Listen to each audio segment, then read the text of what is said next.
Aloha, Oau, o Alakai Paleka. Mahalo for joining me for Aloha Maui, brought to you by the Hawaii Community Foundation. Today, I'm so happy to have this guest with me opening up our episode as we will discuss Lahaina. Lahaina changed forever on August 8, 2003. And how do we come out of it? Well, today we're going to discuss the changes that occurred in Lahaina with this young man who I have seen grow up from, I think he was in high school, and he studied with my dear friend Keala Kukona, did flowers with Auntie Diane Amadeo, and of course Auntie Nona, his kumuhula, Auntie Mahi. I've seen you study with Auntie Mahi, and he is today a cultural advisor, and he is here to share his ike of Lahaina and the changes that have happened even before August 2023. Aloha, Cody Pueo Pata. Aloha, thanks for having me. It is my privilege to welcome you to our podcast, Aloha Maui, and Stories of Survival. How do we thrive after the fires that happened? But I think we need to go back to the beginning of Lahaina, which is just a hotbed of change. It has come through so many changes. Sure. Like, wasn't it called Lele at one time in the ancient of days? Good question. We have the moku system. Yes. And in those moku are ahupua'a. The moku of Lahaina goes from Ma'alaia Harbor all the way to Pu'ukeka'a, which is now called Black Rock. That's the moku of Lahaina. And the ahupua'a in there are Ukumehame, Olowalu, Launiupoko, and probably formerly a ahupua'a was Lahaina itself, on the north part of that moku, but later became a kalana. So the kalana of Lahaina runs from the sea to the mountain, and the lower region down there was called Lele. Okay, so Moku'ula was in Lele? Was in Lele, yeah. Where we would call town nowadays? The town area, yeah. So wow. Basically the flatter part along the shoreline, where the water table is about 2 feet below the surface, that facilitated the grove of breadfruit that was commissioned by King Kaka'alaneo. That region, basically from Mala toward the north part of Puamana, and about half a mile inland, was the breadfruit grove. That was the region that became called Lele. I've heard stories of ali'i journeying by va'a from the ocean up to Wai'ola Church. Yes. Was that true? Yes. So the waterways there that began to be developed under Pi'ilani resulted in what Captain Vancouver would later call in the late 1700s the Venice of the Pacific. And so the waterways from those marshlands and pond systems that the kupuna developed were used not only to haliʻi water, but also people and goods. So what did Lele refer to, like the jumping? No, well, something like that, because Lele has a lot of meanings, but one is to come and go. And so because of the idyllic situation that the breadfruit grove provided, the ali'i of other islands would come and go to visit. It was one of their privileges to be able to pick up and go. And so the region, one source says that the region was named that because it means to come and go. Oh, so that's why the changes occurred so immensely in that area. Yes. They came and they went. Still yet, yeah. Right? So after the kingdom, who came to Lahaina? Well, we were the capital of Hawaii at one time, Lele? Yeah, Lahaina, the kalana, and the capital of the Kingdom of Hawaii during Kamehameha III's reign. Moku'ula and the regions around it served as the capital of the Kingdom of Hawaii. And then in the late 1840s, it was officially moved to Honolulu. Is there a reason why we moved to Honolulu? It's a very complex set of issues, right? So you have about 80% of the population dying due to epidemics, including the king's, brother, sister-in-law, Kamehameha II, his sister, Nahi'ene'ena. They not only was that region a source of grief for him, but you have the external pressures of foreign business people. To this day, when the large ships come to Lahaina, they have to anchor really far offshore, and everything needs to be tendered in. But then you have a sheltered harbor, which translates to Honolulu, right? And Pearl Harbor, where ships can come straight to the shore. The confines on Oahu are in that region are a lot nicer or more conducive to business, and so a whole bunch of situations resulted in the king making the decision to move the capital of the kingdom to Honolulu.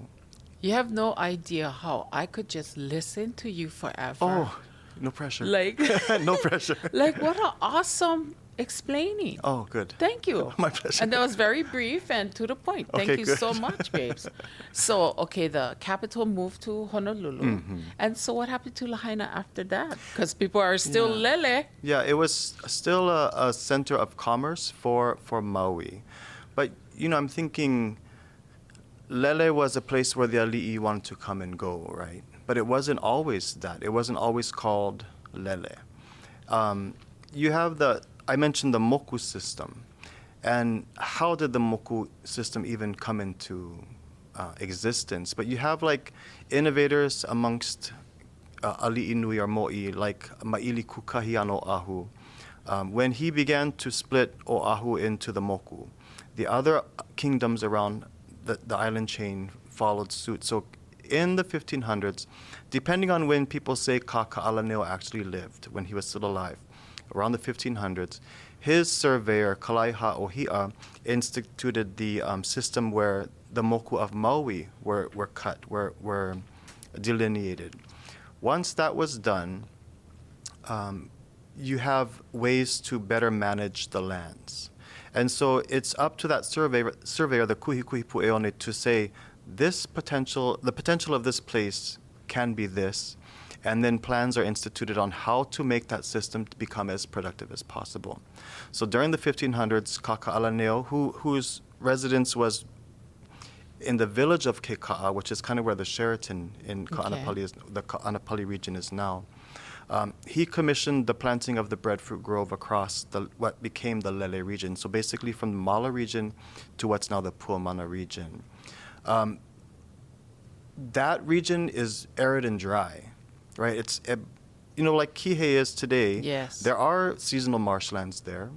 But how did it turn from this dry place into a place that could be called the Venice of the Pacific, right? Right. So we have the saying, hahai no ka'uai ka'ulula'au, rain follows the forests. And so the way that the kupuna were able to engineer weather systems based on the potential of the land, in places like Kona, they planted the breadfruit grove above Kona to attract rain. So across the Lele region, this massive grove was planted. And because the water table is only about 2 to 2.5 feet below the ground level, the ulu trees that aren't supposed to grow in hot, dry places were able to thrive. And what happens when trees exhale is they expel fine particulate, aerosol particulate. Well, the Paimauna o E'eka, which is the West Maui Mountains, which is found to the east of Lahaina, it blocks those trade winds.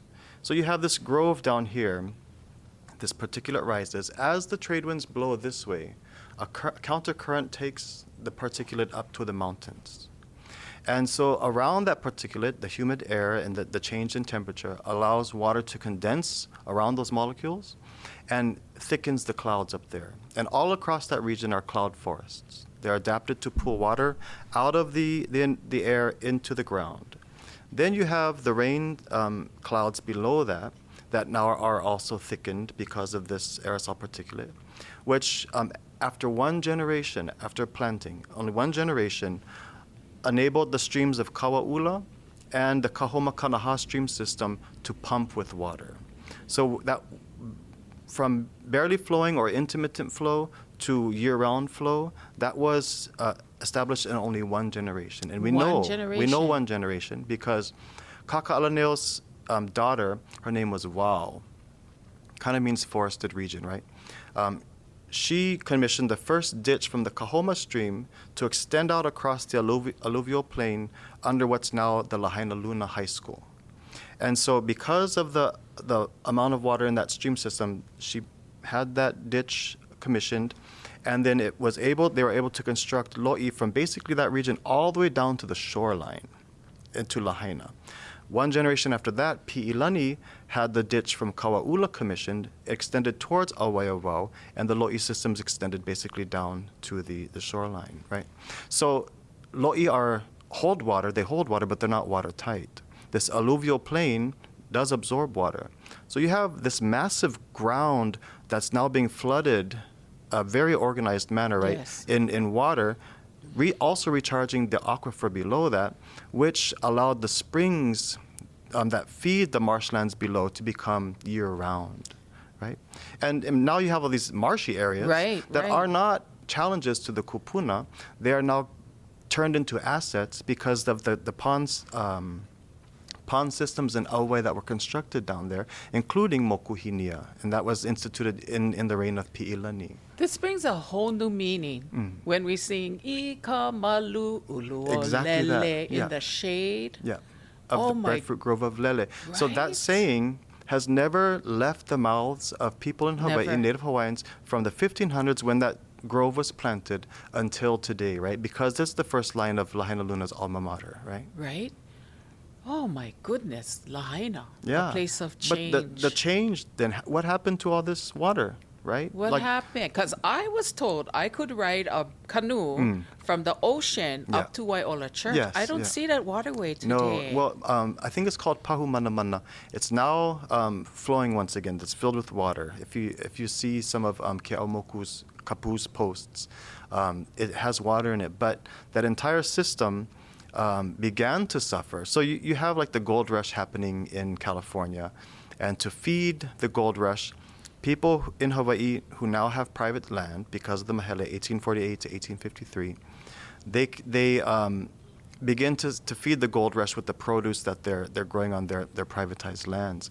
Well, sugar prospecting started during that time too, because these people started to grow sugarcane to feed for sugar for the gold rush. But then you have the Civil War happen. The South stops producing sugar for the North. This is in the 1850s, I believe, 1860s early. And so sugar prospecting in Lahaina really kicked in. So they said, this is a perfect place to grow sugarcane, plenty sun, plenty water, but this grove is in the way. And so they're planting these sugar canes, and then you have these luna instructing the people to push the rubbish up against the grove and systematically burn it back. So what happens to their water source? Not only get plenty sun, Dry up. they dry them up. So they seize control, these foreign interests, seize control of the streams, Kauaula and Kahoma Kanuha. And they sell the interests down the generations, and now those foreign interests are the ones who have control of the waters to this day. So when sugarcane ended in 1999, all of those alluvial plains that were systematically flooded, at least or irrigated for sugarcane, dried up completely. And the water was sold to the gentlemen's estates towards Launiopoko or to the resort areas in the Ka'anapali region, right? And so that instigated the drying up of that region, so that in like 2018, that huge fire happened and took 23 homes. And eventually last year, August 2023, you have the devastation that we experienced. So very quickly, you just introduced plantation into our conversation. Kinda, yeah. So, plantation. Sure. Yay, yeah. nay. The Hawaiians didn't want to work. Why do we have all of these cultures with us nowadays? You have to think that when in the 1860s, when sugarcane plantations began, now you have 85% of the Native Hawaiian population dead to epidemics. 85% means if there were 10 of us in here, only 1.5 of us is leaving at the end of the interview. Right. Right? That's what 85% population decline looks like. And you live in a place for almost 2,000 years. You know how to work for your subsistence, to thrive again. And you're also focused on regrowing your family. Yes. Right? And so why would I want to go to work for a foreigner for credit on food that I don't even eat, right, at a store, at a place, and have backbreaking labor from sun up to sundown when that's not our way? Like our kupuna way. And so unless their lands were taken by sugarcane lands, or their water was taken, for sugarcane, most Native Hawaiians did not go to work for the plantation. And so the agreements with the other governments on the Pacific Rim, like China, Japan, Okinawa, the Philippines, began to make agreements to have their people come as immigrants to Hawaii. And those Oh, even the Portuguese islands of like Madeira and Yes. the Azores, right? Those came during the kingdom era, when Hawaiian language was the legal language of school, of commerce, of everything. How do they communicate, right, with these English-speaking Luna? And that began basically.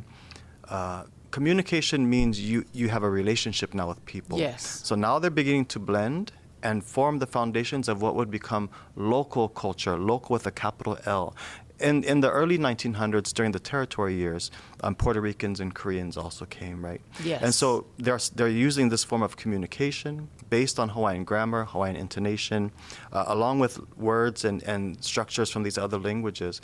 And those became the local culture, capital L. So you go buy plate lunch, you can have kimchi, ganduli rice, lau lau, mac salad, Right. all these things from the local And culture. sushi. Yeah, and cone sushi maybe, yeah.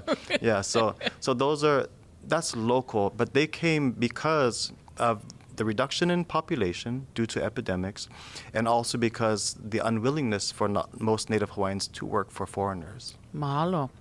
We will continue our conversations on Lahaina, a place of change, as we add one more guest who is made a place. She has made a place for her family. She moved in, I think in the 80s, maybe the end of the 80s, and we visited with her daughter in our first episode. But we're going to bring Makalapua Kanuha Yay. to our conversation and talk about the change that happened in Lahaina. So right now we're going to take a short break. Thank you for all of your knowledge, babe. I could really listen to you for a couple more hours. Just blabbing on. And we'll be right back with more of Aloha Maui. It is a podcast that is brought to you by the Hawaii Community Foundation.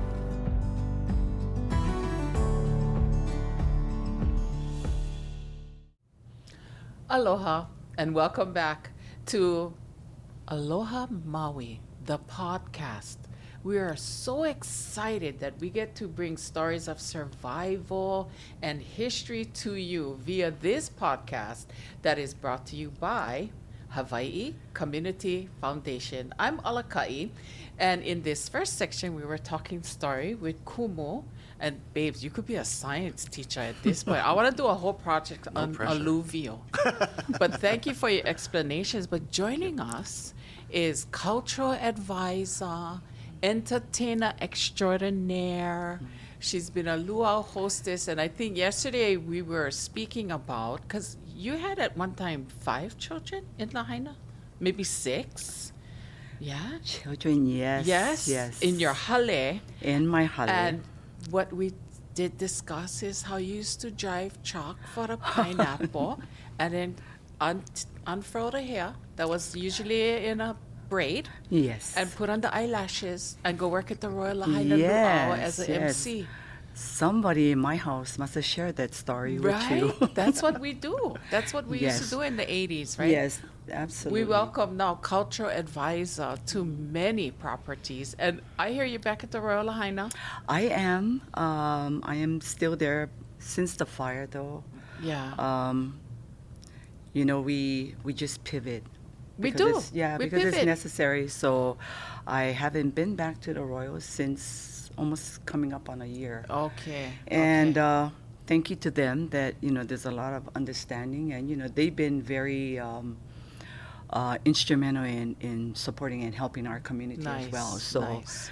But I haven't been back to the Royal Lahaina since then.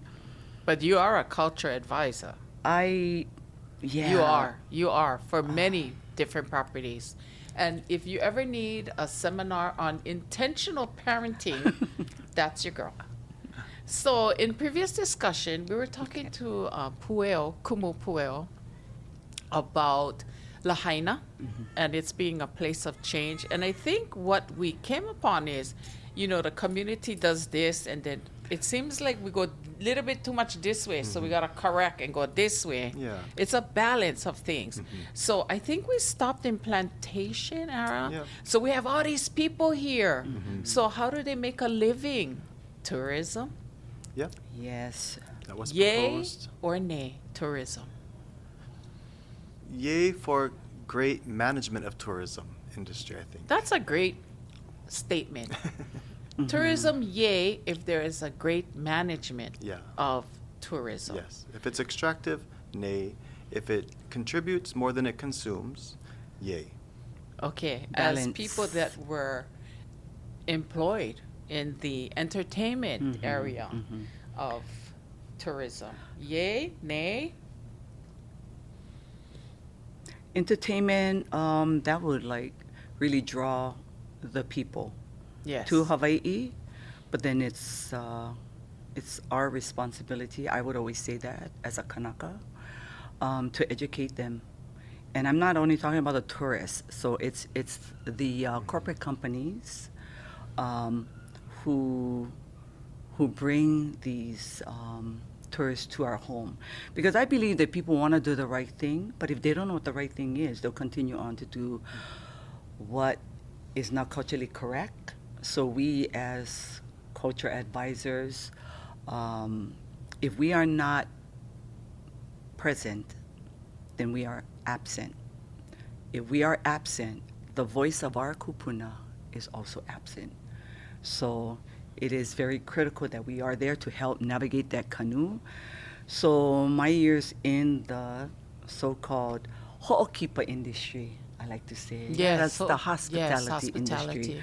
And I've learned that from Kanapali Beach Hotel, Papa Right. White, right? So, I mean, that's where I was very enlightened, because as you know, it's my career in the tourism industry started on stage. And, but then there was something that was really deeply drawing. It's like, okay, you can do all this, make all these people happy, but I want to make sure that when they leave us, that they're leaving something, and not just, have a sunburn and, Mai Tai Right, hangover.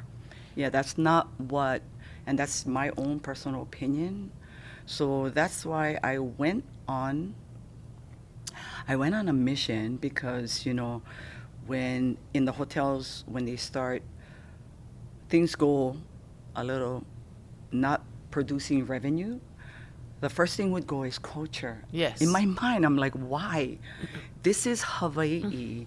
And if we take out the most critical, important component in our home, it's not Hawaii anymore. Right. Yeah, it's not Hawaii anymore. So one day when they took out the Marriott Luau show, I was actually working over there as well. I said, okay. I went on a mission and I called every resort on this island to see if they had a cultural advisor, because I was curious, like, who's guiding their canoe? Who's speaking the truth on our people and what we do and what is valuable to us. And sadly, there was, out of all the resorts on this island, there was only 2. So of course, you got Kanuha different- Beach Hotel. right, and Ritz-Carlton. Ritz-Carlton. You can say it here. Yes, Kanuha It's Beach okay. Hotel and the Ritz-Carlton Kapalua. So Right. I was like, oh boy, we really have some work ahead of us. We do. As Kanakas, it's our kuleana. And if we don't take on that responsibility, then somebody else will navigate the canoe and take it far away from the island. Yeah. I find that the pilina, or the relationship between the host and the guest, has changed. Like, my dad was an entertainer in the 60s. Uncle George Pueo was an entertainer in the 60s. Danny Kapoi, my shout out to Auntie Kuchi, who was the first solo hula dancer here in beautiful Maui, because they knew the people. Yeah. Because there was a driver who was taking a tour to Hana, and he brought my great-grandfather to our house in Kuau. So there was a pilina. Yes. Like, if you went to watch a certain group, you went to their house. You went to their child's graduation party. Yeah. You came back when that child got married. I don't see that Yeah. anymore. Tourism today is accessible, right? The ability to travel is really accessible, but back then it was more of a treat too. So I think you came with a different form of adventure and appreciation in the 60s, 50s, things like that. So once people get here for fun in the sun, how do we share our actual aloha with them? How do we do that? With the tours that we offer? Do we say only these kind of tours, or do we still feed the fish in Kapalua? For me, as an educator, education is the most important. Yes. Where does education begin? Oftentimes, what they see in marketing is what they expect, right? Marketing Yes. of the actual Yes. properties. Yes. Mm-hmm. I mean, why don't they Indeed. come? Why aren't there mandatory classes on the plains or presentations on the plains about cultural expectations and what's appropriate here, right? That's what we are. Yeah. That's what Hawaii Community Foundation is bringing to the Yes. world. These episodes are all about education Yeah, and why we've come to this point where we need to survive, we need to thrive. A bad thing, a traumatic thing has happened in Lahaina, but we get to reset. We get to Yes. press the button It's an and reset. opportunity. Yeah. It's very Right? important. So, like Pueo and I, at least once a week I would see him or Mehana. And what was critical was our culture sensitivity training for those who came to Lahaina to kokua and help us to do the debris removal and whatever needed to be done. But that also is currently, as we speak, has been implemented into the ho'okipa industry. So the properties that I actually worked at prior to the Royal Lahaina is the Kaanapali, not Beach Hotel, but Right. I went from Kaanapali Beach Hotel and then went to Kaanapali Ocean Resort Villas. Being at KBH was very comfortable for me because, everything was very Hawaii. Well, that We was all- Dr. George Kanahele's program, right? Right. From That the was beginning. exactly his program. So, when Mr. White and with Laurie, Laurie, Yeah. she's very, Right? yeah, she really encourages. Local-centric. Yeah, She's a she's local very, girl. she encourages and pushes you to be better than where you are. So, I went to, they both sent me to Ola Hawaii. So it was a pilot program with NAHA. Right. And then there was like 21 of us who graduated from the program, building the cultural sense of place training. And then I left KBH and then went on to KOR. So taking what I've learned and implementing that into the Starwood organization.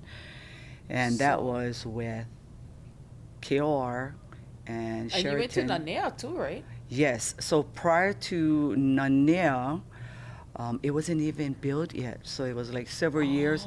So prior to me coming to KOR, though, they were already planning for the Nanea. Right. So you right. had Uncle Ed Lindsay, a part of the, it was the advisory committee. Kupuna, Right. yeah. Yes. Established kupuna. Yeah, it was established kupuna, and Auntie Patty Nishiyama was a part of it.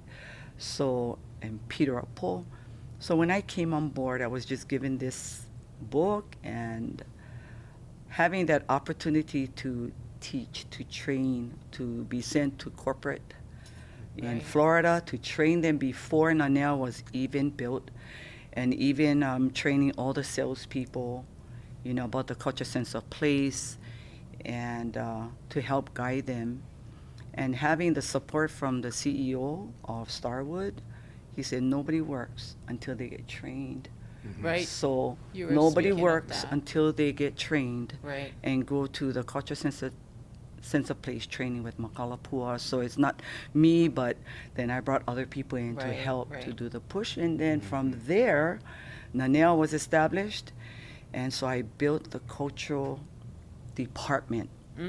Culture department, and my first employee was Orlani Koa. Oh, I remember. I brought Orlani Koa on. She's still there, yeah. Yes, and she is. So that's how it works, right? So when she came, and then I hired Kawi Kruger, as Oh, well yes. as Kaimana Purdy, and then Makamaya Y. So, of course, corporate doesn't realize, they don't know how to build a department. Yeah, yeah. So I had to build the job description, the expectation. So with us being present in the tourism industry, it works. So even when I go to different hotels, it's been established already. So I'm no longer at Nanea and at Kanuha Resort Villas, but Aura is there. And she's at Nanea, but Pomaikai Kruger Yeah. is at Kanuha Resort Villas. That's also a product of intentional parenting. The Community Kruger nurturing, children. yeah. Yeah, because I think we have two that are actual Richard Ho'opi'i falsetto Yep. champions. Pomaikai and Cody. Yeah. And maybe one or two is Hula Ona Keiki champions. Yeah, Pomaikai is a kumuhula. Right? Yes. Daddy plays and mommy Yep. dances Yep. with Uluvehi Guerrero. Yes, So that's yes. intentional parenting. So, Pueo, for you, how do you shape tourism that makes Lahaina what it is today? Because you're a cultural advisor Yeah, in yeah. a different Yeah, genre? so, like I'm involved in some of the advisories when they do expansions or remodels or things like that. And if the industry is extractive, it's no good for Hawaii at all. And so from the marketing standpoint, if you show pictures of all these foreign tropical plants that are in this white sandy beach area, they're water suckers. They suck the water out of the environment. Why is it that we choose that image, that type of setting, to allure them?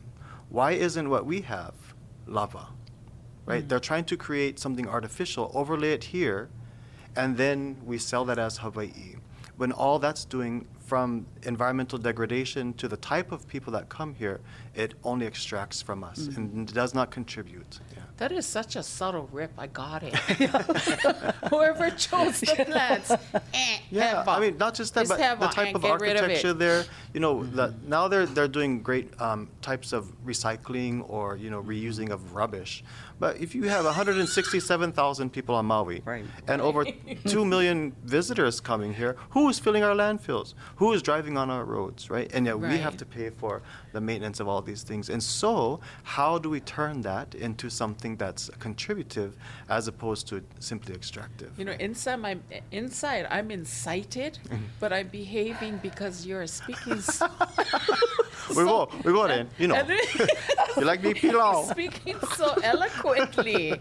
Okay, so behave then. Yeah, All yeah. right. But it's about education too. Like she said, the Starwood brand. But if we can get to the companies, anywhere else across the continental U.S., culture is a hobby, whereas here it's an oihana. We are trained to be cultural, to contribute to our communities. And so when they see hula, it's treated as a diversion, as a distraction, as something extraneous. For us, hula is a life, right? We're the historians, we're the culture keepers. So the education that takes place at such a corporate level, I think, also is important, down to the visitors that actually stay in the rooms. Right. Okay. So we have the visitors. Then we have and I do not mean to offend anyone in any way. Yes. We have Hawaiians, then we get non-Hawaiians. That can be Japanese, Chinese, Filipino, Micronesian, Mexicans, Portuguese, yeah. Portuguese, Koreans. I don't mean to leave anybody out. But why should they buy into the thought that, how come only Hawaii? How come only Hawaiians get to talk about their place? What about us? Yeah, I don't support that, because the local culture that is so, it's the thread that runs through everything here in life, is what makes this place unique, but it's also the symbol that shows how people can get along and form community, right? So these people, brought as immigrants perhaps, or came as missionaries or as paniolo, when they married into and became integrated into the community, they did not intentionally set out to change the community. Perhaps the missionaries did, right? But they're here melding into this. So when I go to this local person's house, whatever their ethnicity is, open the icebox, get the same things in their icebox as get in mine. I go into their car, turn the radio station on, I hear the same music. That's local. We all get along. We have this common understanding, this common culture that we do. But what happens now on Maui, when more than half of the population, 60-something%, were born out of state, come here? What values are they bringing now and overlaying? Then, when those communities elect people to the county council seats, those values become overlaid onto local. And so the culture begins to change.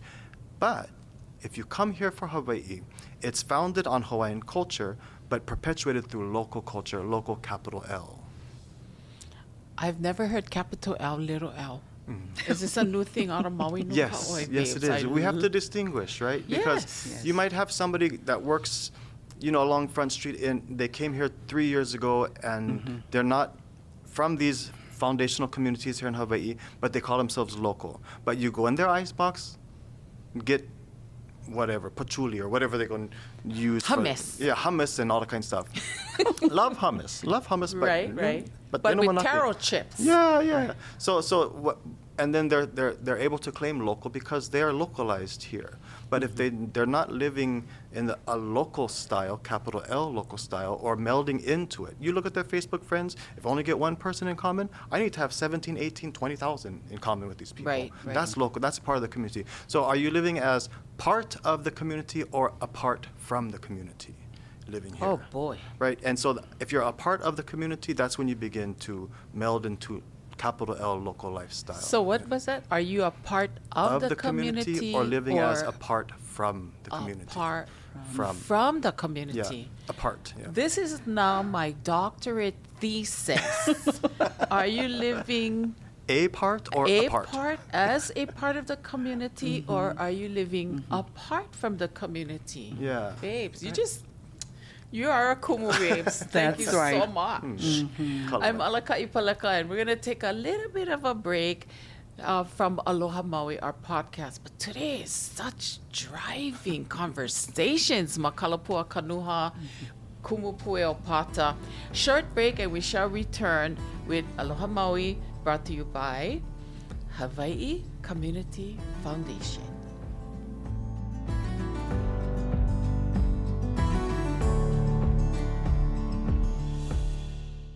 Aloha, it's Alakai Paleka again for our final segment of Aloha Maui, a podcast that is brought to you by Hawaii Community Foundation. Today we have had some hard-hitting, deep conversations with Kumu Pueo Pata Mahalo, cultural advisor, entertainer extraordinaire, Makalapua, Kanuha. Mahalo for being here, you guys. And we have discussed how Lahaina has been a place of change, climates, historically, demographics, financially. How has Lahaina's place of change, what does it look like in 2024? And how do we thrive after the trauma of August 2023? Kumu Pata. I think as soon as the fires began to happen, the strength of community is what upheld everything else that happened. Correct. And so, but that community is not just based on Native Hawaiian culture, right? Correct. The community consists of all these ethnicities that came for different industries, whether it's sugarcane, pineapple, or resort industries, coming together, going through the system of school, becoming integrated, and forming the unique Lahaina culture, the Lahaina community culture.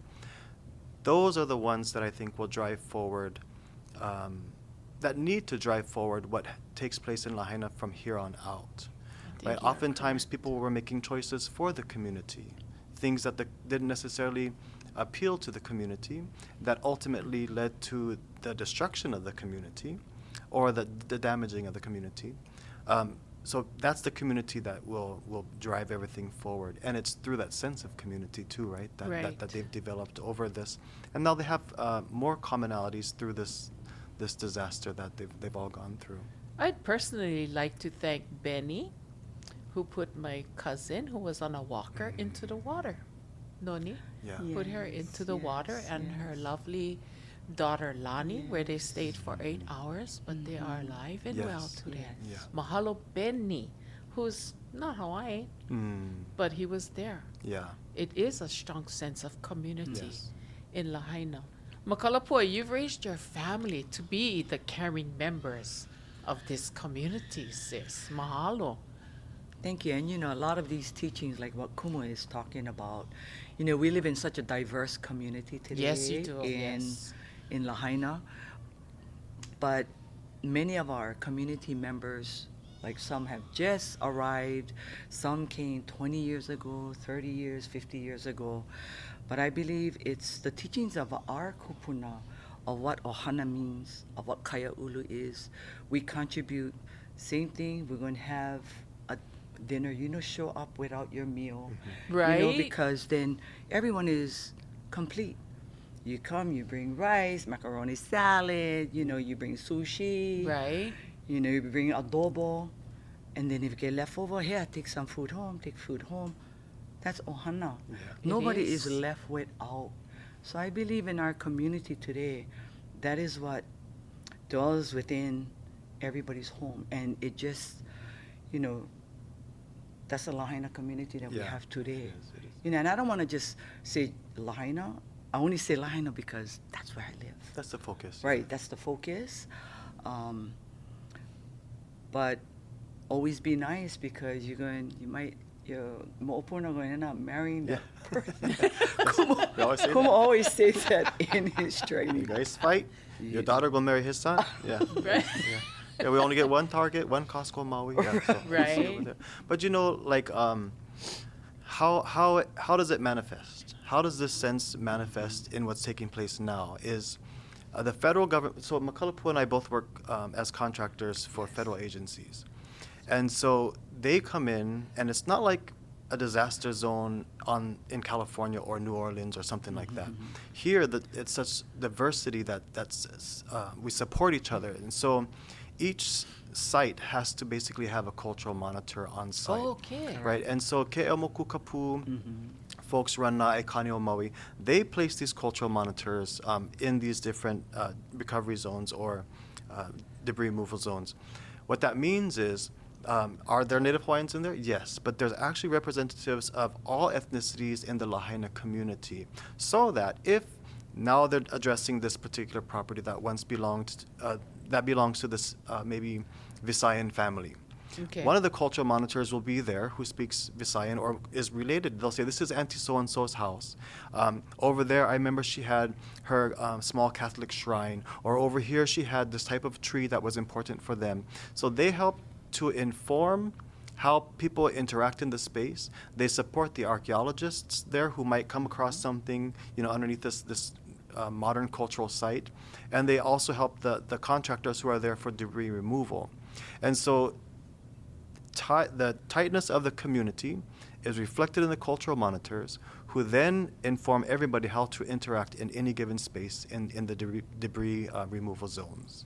Cultural monitors Yes. are not only Hawaiian. They No. can be like if we was going Jodo mission, should be Yes. a Buddhist. Yes, yeah. A Buddhist person that knows their protocols. Or and- somebody there who knows Yes. what The is persons. important to them. Yeah, because the Right. community, if you come from Lahaina, it's Yes. it's like its own island, right? Right, it Everybody is. knows everybody, and so that is something special about Lahaina that has risen to the surface and basically set the example for everywhere else in Hawaii that this is what community is and what it can be, what can be accomplished through community. And how comforting Yeah. for people that are coming back. Yes. It is very comforting. I just want to segue into what Kumu was talking about, working with these federal entities that's coming in. Yes. So like he's doing the training, Kemoku as well, and have his monitors on site. But also it's with these federal entities coming into Lahaina, they're coming from somewhere else. So having that opportunity to work very close and help to guide that part of the canoe is, Makalapua, we really want to do the right thing. Okay, great. So this is how we're going to do the right thing is when you hire Lahaina. Yes. Yeah. You hire Lahaina because we have people. Then you hire Maui, and then you hire Maui Nui. Then you hire Hawaii. Yeah. If you cannot find the resources in all of Hawaii, then you bring them in. Yeah. But it's going to be hard for me to believe because we have so much resources. And in doing that, and I just wanted to say thank you to ECC for really listening and following through. Yes. Because today, you know, when kupuna go in to check on their properties, they're looking, oh, who's those kids? You know, who are those people on my property? That's when exactly the the kids question. turn around, Yeah. they're like, no, auntie, this is me. And that's so-and-so. And that's Robin on that machine. And that's Eki over there. Yeah. So it's like... Immediate relief. Yeah, immediately there's peace. There's a We no need relationship. worry, Pilina. right? We no need worry because they know what they're doing. So they can know and have that peace, knowing that all of those people, or I like to call them kids because we The kind of youngins. right? Yeah, The yeah. youngins. I know you're kupuna. Right. And, you know, it's all these workers are Yes. from Lahaina, from Maui, from Molokai. I met some in our training from Kona, from all over Hawaii. And Really good people. it's so, and they just want to be here. But I also shared with the leadership team of ECC, you know, it's the healing in our community is in the work that we do. Yes. That is why it's critical that we have our people working on Yeah. these, you know, on these parcels or on these properties. Sure. And I'm so grateful that they listened. Yeah. Yeah, and You they know, followed through. Another thing too that we are doing to ensure that everybody Yes. is kind of on the same playing ground Yes. when they come here. We've always wanted people to be educated when they come to Hawaii to interact in our Yes. communities. But it did take this disaster for a formal curriculum to be developed through Correct. Native Hawaiian Hospitality Association, Yes. Maui County Administration, and the Kumuhula here. Right. And so, regardless of whether you come from Lahaina or Wisconsin, if you come to work in the recovery zone, you have to go through everybody goes through the same cultural training. Yes. Begins with Native Hawaiian, goes through Lahaina specific, goes through the type of archaeology that's taking place there, and a broader local culture. But what it does, if you're from Lahaina or you're from Kona or wherever, they leave feeling empowered, Yes. knowing that I know this. This is why we're special. And if they come from Wisconsin or Delaware or wherever they're coming from, they now have an awareness that, oh crap, I'm not in Kansas anymore. I'm not in Yeah. Kansas So anymore. that's what it opens everybody's eyes, and what I love about it is the empowerment that the local people leave feeling with. Like they always are saying, I never know, and I knew that, and thank you for doing this. Yes. You have older people in there saying, crying, saying my kupuna said the same thing. We never heard this said like that, and it empowers people, and community can empower community, and that empowerment, along with the ability to work in this zone, is what's going to drive the recovery and make it meaningful to the local people. Capital And you L. know, in the end, what I'm experiencing right now, so as we, you know, are cleaning Lahaina and everybody's leaving. So you got EPA who left, and you know, in their exiting out, they're sharing how they've learned so much from this disaster from our community. Yes. And their lives have been changed. And Yeah. they are going to look at different disasters differently. It's like, because this was community driven, you know, and From colonels to directors Right. to laborers, they're all touched. Yeah. Yeah. right, from colonels ending up at baby luau's. Yes. Right? Yeah. That's exactly, Yeah, I you're mean, all- yeah, that's right. my mo'opuna's one. Yeah. So, Yeah. but that's what we do. That's how we do. Thank you for sharing you guys Ike and your inspiration, because what happened last year is traumatizing for the community, and how we recover is so different. Don't tell us we have to all be on the same page, because we all get different books. We all grieve differently. Yeah. Correct. Yeah, but Beautiful. we're gonna be nice to each other. Aye. We're gonna uplift our Lahui. Yeah. Portuguese, Puerto Ricans, Koreans, Micronesians, Mexicans. You live Hawaii. We're going to all live with Aloha. Malama. Malama Yeah, tika we're going to hiki malama kai. each other. And you guys are such great examples of how to malama not only people, but our community, our kaya ulu mahalo. Let's establish those relationships, people. And speaking of relationships, Aloha Maui, it is a podcast that is available at all your podcast platforms. If you have an iPhone, I think it's the purple one with the P, the icons. You know, you guys know, even the youngins, go get your icons. And you can also click and subscribe on YouTube at Talk Aloha Maui. Mahalo to everyone that is involved in this production for this episode. We thank you from the bottom of our pu'uwai, our hearts. And don't forget to join us. YouTube, subscribe, Talk Aloha Maui. Aloha. Aloha.